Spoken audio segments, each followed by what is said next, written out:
ಸ್ನೇಹಿತರೆ ಎಲ್ಲರಿಗೂ ನಮಸ್ಕಾರ. ಕಾವ್ಯ ಯೂಟ್ಯೂಬ್ ಚಾನಲ್ಗೆ ಸ್ವಾಗತ. ಈ ದಿನ ನಾನು ಚಪಾತಿ ಜೊತೆ ಪೂರಿ ಜೊತೆ ಹೊಂದ್ಕೊಂಡಾಗಿ ಎಣ್ಣೆ ಬದನೆಕಾಯಿ ಸಾಂಬಾರು ಮಾಡ್ತಾಯಿದ್ದೀನಿ. ಎಣ್ಣೆ ಬದನೆಕಾಯಿ ಸಾಂಬಾರು ಬೇಕು ಪದಾರ್ಥ ಮಾಡೋ ವಿಧಾನ ತೋರಿಸ್ತೀನಿ ನೋಡಿ. ನೋಡಿ ಸ್ವಲ್ಪ 1 ಸ್ಪೂನ್ ಧನಿಯಾ ಪೌಡರು, ಸ್ವಲ್ಪ ಬಿಳಿ ಎಳ್ಳು ತೊಗೊಂಡಿದ್ದೀನಿ. ನೀವು ಕರಿ ಎಳ್ಳು ಬೇಕಾದರೆ ಆ್ಯಡ್ ಮಾಡ್ಕೊಳ್ಳೋದು. ಒಗ್ಗರಣೆಗೆ ಒಣಮೆಣಸು, ಸಾಸಿವೆ, ಕರಿಬೇವು ತೊಗೊಂಡಿದ್ದೀನಿ ನೋಡಿ. ಮಸಾಲೆ ರುಬ್ಕೊಳಕ್ಕೆ ಕೊಬ್ಬರಿ, ಸ್ವಲ್ಪ ಕಡಲೆ ಬೀಜ, ಚಿಕನ್ ಮಸಾಲ, ನೀವು ಬೇಕಾದರೆ ಗರಂ ಮಸಾಲನೂ ಆ್ಯಡ್ ಮಾಡ್ಕೋಬೋದು. ನಾನು ಚಿಕನ್ ಮಸಾಲ ಆ್ಯಡ್ ಮಾಡ್ಕೊತಾ ಇದ್ದೀನಿ. ಸ್ವಲ್ಪ ಅರಿಶಿನ ಪೌಡರು, ಚಿಲ್ಲಿ ಪೌಡರ್ ನಿಮ್ಮ ಖಾರಕ್ಕೆ ಅನುಗುಣವಾಗಿ ತೊಗೊಳ್ಳಿ. 1 ಈರುಳ್ಳಿ, ಸ್ವಲ್ಪ ಬೆಳ್ಳುಳ್ಳಿ ತೊಗೊಂಡಿರಿ. ಬೆಳ್ಳುಳ್ಳಿ ಸಿಪ್ಪೆ ಬಿಡಿಸಿ ನೀಟಾಗಿ ತೊಗೋಬೇಕು. ಈಗ ನೋಡಿ ಸ್ವಲ್ಪ ಹುಣಸೆಹಣ್ಣು, ಸ್ವಲ್ಪ ಬೆಲ್ಲ, ಹಾಗೆ ಸ್ವಲ್ಪ ಕರಿಬೇವು, 1 ಇಂಚು ಚಕ್ಕೆ, ಲವಂಗ ತಗೊಂಡಿದ್ದೀನಿ ನಾನು ನೋಡಿ. ಎಣ್ಣೆ ಸಾಂಬಾರಿಗಾಗೋಷ್ಟು ಎಣ್ಣೆ. ಇದು ಬದನೆಕಾಯಿ ನೋಡಿ, ಈ ಥರ ನೀಟಾಗಿ ತೊಳೆದು 4 ಭಾಗ ಥರ ಕಟ್ ಮಾಡ್ಕೊಂಡಿದ್ದೀನಿ. ಆದಷ್ಟು ಎಳೆ ತೊಗೊಳ್ಳಿ. ಎಣ್ಣೆ ಬದನೆಕಾಯಿ ಸಾಂಬಾರು ತುಂಬ ಚೆನ್ನಾಗಿರುತ್ತೆ ನೋಡಿ. ನಾನು 7 ತೊಗೊಂಡಿದ್ದೀನಿ. ಈಗ ಹೇಗೆ ಮಾಡಬೇಕು ಮತ್ತು ಮಸಾಲೆ ಹೇಗೆ ಹುರ್ಕೋಬೇಕು ಅಂತ ತೋರಿಸ್ತೀನಿ ನೋಡಿ. ಮೊದಲು ನಾನು ಸ್ಟವ್ ಮೇಲೆ ಒಂದು ಫ್ಯಾನ್ ಇಟ್ಟಿದ್ದೀನಿ ಮಸಾಲೆ ಹುರ್ಕೊಳಕ್ಕೆ. ಈಗ ಫ್ಯಾನ್ ಬಿಸಿಯಾಗಿ ಸ್ವಲ್ಪ ಕಡಲೆ ಬೀಜ ಸೇರಿಸ್ಕೊತೀನಿ. ಜಾಸ್ತಿ ಏನು ಫ್ರೈ ಮಾಡೋಕ್ಕೆ ಹೋಗಬೇಡಿ, ಸ್ವಲ್ಪ ಹೊತ್ತು ಹುರ್ಕೊಂಡ್ರೆ ಸಿಪ್ಪೆ ಬಿಟ್ಕೊಂಡ್ರೆ ಸಾಕು ನನಗೆ. ಈಗ ನೋಡಿ ನಾನು ಹುರ್ಕೊತಾ ಇದ್ದೀನಿ. ಈಗ ನೋಡಿ ಇದು ಇಷ್ಟು ಮಾತ್ರ ಹುರ್ಕೊಂಡ್ರೆ ಸಾಕು. ಈಗ ನಾನು ಒಂದು ಪ್ಲೇಟ್ಗೆ ತೊಗೊತೀನಿ.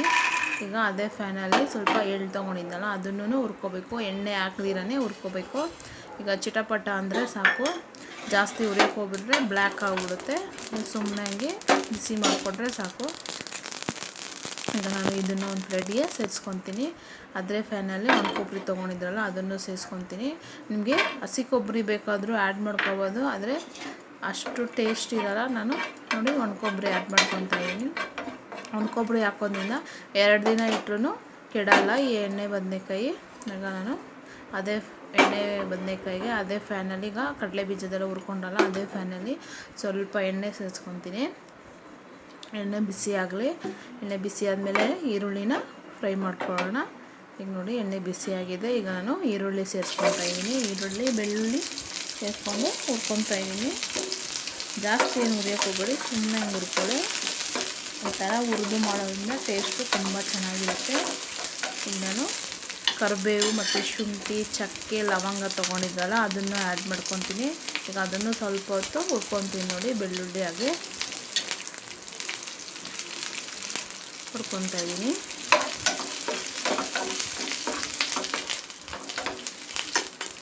ಈಗ ನೋಡಿ ಇದು ರೆಡಿಯಾಗಿದೆ. ಈಗ ನಾನು ಸ್ಟವ್ ಆಫ್ ಮಾಡಿಕೊಂಡು ಇದನ್ನ ಸ್ವಲ್ಪ ಹೊತ್ತು ತಣ್ಣಗೆ ಆಗೋಕ್ಕೆ ಬಿಡ್ತೀನಿ. ಈಗ ಮೊದಲು ನಾವು ಹುರ್ಕೊಂಡಿದ್ರಲ್ಲ ಆ ಮಿಶ್ರಣನ ಒಂದು ಮಿಕ್ಸಿ ಜಾರಿಗೆ ಹಾಕ್ಕೊಳ್ಳೋಣ ನೋಡಿ. ಕಡಲೆ ಬೀಜನ ಸಿಪ್ಪೆ ತೆಗೆದು ತೊಗೊಂಡಿದ್ದೀನಿ ನಾನು. ಕಡಲೆ ಬೀಜ ಹಾಗೆ ಎಳ್ಳು ಮತ್ತು ಕೊಬ್ಬರಿ ತೊಗೊಂಡಿದ್ದೀರಲ್ಲ ಅದನ್ನು ಪೌಡರ್ ಮಾಡ್ಕೋಬೇಕು ತರಿಯಾಗಿ. ಈಗ ನಾನು ನೋಡಿ ಪೌಡರ್ ಮಾಡ್ಕೊಬರ್ತೀನಿ. ಇದನ್ನ ಜಾಸ್ತಿ ನುಣ್ಣಗೆ ರುಬ್ಬಕ್ಕೆ ಹೋಗ್ಬಾರ್ದು, ತರಿಯಾಗಿದ್ದರೆ ಸಾಕು. ಈಗ ನೋಡಿ ತರಿಯಾಗಿ ಪೌಡರ್ ಮಾಡ್ಕೊಬರ್ತೀನಿ. ಈಗ ನೋಡಿ ಪೌಡರ್ ರೆಡಿಯಾಗಿದೆ. ನಾನು ಒಂದು ಬೌಲ್ಗೆ ಆ್ಯಡ್ ಮಾಡ್ಕೊತೀನಿ. ಈಗ ನಾವು ಮೊದಲು ಈರುಳ್ಳಿ ಹುರಿದಿದ್ರಲ್ಲ ಎಣ್ಣೆಯಲ್ಲಿ ಫ್ರೈ ಮಾಡಿದ್ರಲ್ಲ ಅದನ್ನು ಒಂದು ಮಿಕ್ಸಿ ಬೌಲ್ಗೆ ಹಾಕ್ಕೊಂಡು ಸ್ವಲ್ಪ ಹುಣಸೆಹಣ್ಣು, ಸ್ವಲ್ಪ ಬೆಲ್ಲ, ಸ್ವಲ್ಪ ನೋಡಿ ಚಿಕನ್ ಮಸಾಲ, ಸ್ವಲ್ಪ ಧನಿಯಾ ಪೌಡರ್, ನಾನು 1 ಸ್ಪೂನ್ ತೊಗೊಂಡಿದ್ದೀನಿ ಧನಿಯಾ ಪೌಡರ್. ನೀವು ಕ್ವಾಂಟಿಟಿ ನೋಡಿಕೊಂಡು ಜಾಸ್ತಿ ಮಾಡ್ಕೊಳಂದರೆ ನೀವು ಇನ್ನೂ ಜಾಸ್ತಿ ಸೇರಿಸ್ಕೋಬೋದು. ಸ್ವಲ್ಪ ಖಾರದ ಪೌಡರು, ಖಾರಕ್ಕೆ ಅನುಗುಣವಾಗಿ ಚಿಟಿಕೆ ಅರಿಶಿನ ಸೇರಿಸ್ಕೊತಾ ಇದ್ದೀನಿ. ಈಗ ಉಪ್ಪು, ರುಚಿಗೆ ತಕ್ಕಷ್ಟು ಉಪ್ಪು ಈಗಲೇ ಸೇರಿಸ್ಕೋಬೇಕು ನೋಡಿ. ಉಪ್ಪು ಸೇರಿಸ್ಕೊಂಡಿದ್ದನ್ನ ಸ್ವಲ್ಪ ನೀರು ಹಾಕ್ಕೊಂಡು ಗ್ರೈಂಡ್ ಮಾಡ್ಕೊಬರ್ತೀನಿ. ಈಗ ನಾನು ನೋಡಿ ಈಗ ನಾನು ರುಬ್ಬಿದಿರೋ ಮಸಾಲೆ ಮತ್ತು ಕಡಲೆ ಬೀಜದ್ದು ಫಸ್ಟರು ಪೌಡರ್ ಮಾಡಿದ್ರಲ್ಲ ಅದನ್ನೆಲ್ಲ ಮಿಕ್ಸ್ ಮಾಡ್ಕೋಬೇಕು. ಈಗ ನೋಡಿ ತೊಳೆದಿರೋ ಬದನೆಕಾಯಲ್ಲಿ ಈಗ 4 ಕಡೆ ಫುಲ್ಲು ಫಿಲ್ ಮಾಡಬೇಕು.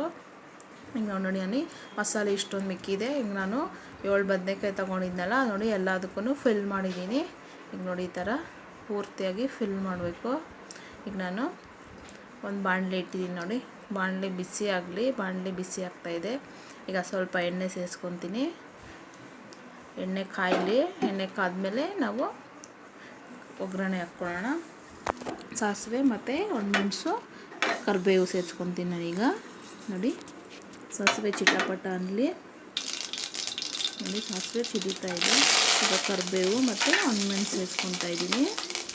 ಈಗ ನಾನು ಬದನೆಕಾಯಿ 4 ಕಡೆ ಫಿಲ್ ಮಾಡಿದ್ದಲ್ಲ ಅದನ್ನು ಸೇರಿಸ್ಕೊತಾ ಇದ್ದೀನಿ. ಈಗ 2 ನೋಡಿ ಎಲ್ಲದನ್ನು ಈ ಥರ ಇಡಬೇಕು. ತುಂಬ ಚೆನ್ನಾಗಿರುತ್ತೆ ಚಪಾತಿ ಜೊತೆ ಪೂರಿ ಜೊತೆ ಅಂತೇನಿಲ್ಲ, ಅನ್ನಕ್ಕೆ ಮುದ್ದೆಗೆಲ್ಲ ಚೆನ್ನಾಗಿರ್ತದೆ. ಒಂದು ಸತಿ ಟ್ರೈ ಮಾಡಿ ನೋಡಿ. ನೀವು ಮತ್ತೆ ಇದೇ ಥರ ಮಾಡ್ಕೊಂಡು ತಿಂತೀರಾ. ನೋಡಿ ನಾನು 2 ಕಡೆಯೂ ಎಣ್ಣೆದಲ್ಲೇ ಸ್ವಲ್ಪ ಫ್ರೈ ಮಾಡ್ಕೊತೀನಿ. ನಾನು ಬದನೆಕಾಯಿ ಜಾಸ್ತಿ ಬೇಯಿಸೋಕ್ಕೇನು ಬೇಕಾಗಿಲ್ಲ, ಸ್ವಲ್ಪ ಹೊತ್ತು ಬೇಯಿಸಿದ್ರೆ ಬೆಂದ್ಕೊಂಡ್ಬಿಡುತ್ತೆ ಬದನೆಕಾಯಿ. ನೋಡಿ 2 ಕಡೆ ಎಣ್ಣೆದಲ್ಲೇ ಸ್ವಲ್ಪ ಫ್ರೈ ಮಾಡ್ಕೊತೀನಿ. ಆಮೇಲೆ ಉಳಿದಿರೋ ಮಸಾಲೆ ಸೇರಿಸಿ ನೀರು ಹಾಕ್ತೀನಿ. ನೋಡಿ 2 ಕಡೆಯೂ ಬೇಯಿಸ್ಕೊತಾ ಇದ್ದೀನಿ. ಈಗ ಉಳಿದಿರೋ ಮಸಾಲೆ ಆ್ಯಡ್ ಮಾಡ್ಕೊಳ್ಳೋಣ ನಾವು. ಎಣ್ಣೆ ಬದನೆಕಾಯಿಗೆ ಎಣ್ಣೆ ಜಾಸ್ತಿ ಇದ್ರೆ ಚೆನ್ನಾಗಿರೋದು. ನೀವು ಬೇಕಾದರೆ ಹಾಕ್ಕೊಬೋದು, ಇಲ್ಲ ಸ್ಕಿಪ್ ಮಾಡ್ಕೊಬೋದು. ನಿಮ್ಗೆ ಎಷ್ಟು ಬೇಕೋ ಅಷ್ಟು ಸೇರಿಸ್ಕೊಬೋದು. ನೋಡಿ ನಾನು 3 ಟೇಬಲ್ ಸ್ಪೂನ್ ಆಗೋಷ್ಟು ಎಣ್ಣೆ ಸೇರಿಸ್ಕೊಂಡಿದ್ದೀನಿ. ಈಗ ಮಸಾಲೆ ಆ್ಯಡ್ ಮಾಡ್ಕೊತೀನಿ. ನೋಡಿ ಸ್ವಲ್ಪ ಮಸಾಲೆ, ಈಗ ನೀರು ಸೇರಿಸ್ಕೊತೀನಿ. ಇವಾಗ ರುಬ್ಬಿರೋ ಜಾರಲ್ಲೇ ಸ್ವಲ್ಪ ನೀರು ಹಾಕಿ, ನಿಮಗೆ ಸಾಂಬಾರು ಯಾವ ಹದಕ್ಕೆ ಬೇಕೋ ಆ ಹದಕ್ಕೆ ನೋಡಿ ಹಾಕ್ಕೊಳ್ಳಿ. ನಾನು ಸ್ವಲ್ಪ ಸೇರಿಸ್ಕೊತೀನಿ. ಈಗ ಒಂದು ಸತಿ ಚೆನ್ನಾಗಿ ಮಿಕ್ಸ್ ಮಾಡಿ ಉಪ್ಪು ಚೆಕ್ ಮಾಡ್ಕೊಳ್ಳಿ. ಈಗ ಉಪ್ಪು ಕಮ್ಮಿ ಇದ್ದರೆ ಸೇರಿಸ್ಕೊಳ್ಳಿ ನೀವು. ಈಗ ನಾನು ನೋಡಿ ಮಿಕ್ಸ್ ಮಾಡಿ ಈಗ ಲಿಡ್ ಕ್ಲೋಸ್ ಮಾಡಿ ಒಂದು 5 ಮಿನಿಟ್ಸು ಬಾಯ್ಲ್ ಆಗೋಕ್ಕೆ ಬಿಡ್ತೀನಿ. ಈಗ ಈ ಥರ ಮಿಕ್ಸ್ ಮಾಡಿ ಬಾಯ್ಲ್ ಮಾಡಬೇಕು. ಈಗ 5 ಮಿನಿಟ್ಸು ಬಾಯ್ಲ್ ಆಗಿಬಿಡ್ತೀನಿ. 5 ಮಿನಿಟ್ಸ್ ನೋಡಿ, ಈಗ ಇದು 5 ಮಿನಿಟ್ಸ್ ಆಗಿದೆ. ಈಗ ನಾನು ಓಪನ್ ಮಾಡಿ ನೋಡ್ತೀನಿ. ನೋಡಿ ಈ ಥರ ಬಾಯ್ಲ್ ಆಗಿದೆ.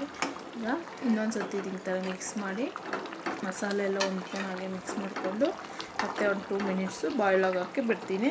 ನೋಡಿ ಈಗ ಮತ್ತೆ ಕ್ಲೋಸ್ ಮಾಡ್ತೀನಿ ಬಾಯ್ಲ್ ಆಗಬೇಕು ಅಂತ. ಕ್ಲೋಸ್ ಮಾಡಿದ್ದೀನಿ. ಈಗ 2 ಮಿನಿಟ್ಸು ಈಗ ನೋಡಿ ರೆಡಿಯಾಗಿದೆ. ಓಪನ್ ಮಾಡಿ ಸರ್ವ್ ಮಾಡಿ ತೋರಿಸ್ತೀನಿ ನಾನು. ನೋಡಿ ಈ ರೆಸಿಪಿ ನಿಮಗೆ ಇಷ್ಟ ಆದಲ್ಲಿ ಮನೇಲಿ ಟ್ರೈ ಮಾಡಿ ಟೇಸ್ಟ್ ನೋಡಿ ಹೇಗೆ ಬಂದಿದೆ ಅಂತ ಕಮೆಂಟ್ ಮಾಡಿ. ಹಾಗೆ ನಮ್ಮ ಚಾನಲ್ನ ಸಬ್ಸ್ಕ್ರೈಬ್ ಮಾಡ್ಕೊಳ್ಳಿ. ಈಗ ಬಾಯ್.